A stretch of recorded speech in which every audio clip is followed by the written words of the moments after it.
সরবরাহে ঝুঁকি তৈরি হয় জ্বালানি সংক্রান্ত জরুরি অবস্থা ঘোষণা করেছে ফিলিপাইন।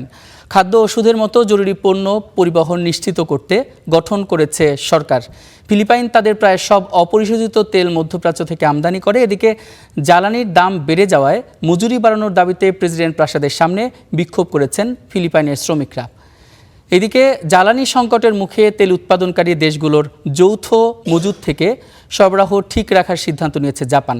আন্তর্জাতিক জ্বালানি সংস্থার মাধ্যমে প্রায় ৮০ মিলিয়ন ব্যারেল তেল ছাড় করতে যাচ্ছে টোকিও। এরই মধ্যে অপরিশোধিত তেল বেশিরভাগই। প্রধানমন্ত্রী সানায়ে তাকাচি জানান, জ্বালানি সংকট মোকাবেলায় আরও কিছু জরুরি অবস্থা নিচ্ছে সরকার।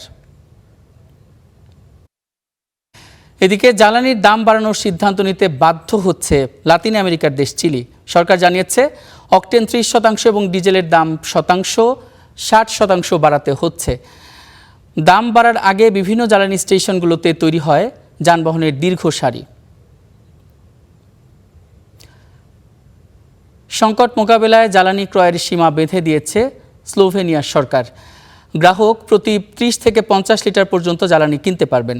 স্লোভেনিয়ার তেল পরিবেশক সংস্থা পেট্রোল জানিয়েছে কয়েকটি স্টেশনে সরবরাহ ঘাটতি দেখা দিলেও পর্যাপ্ত মজুত আছে।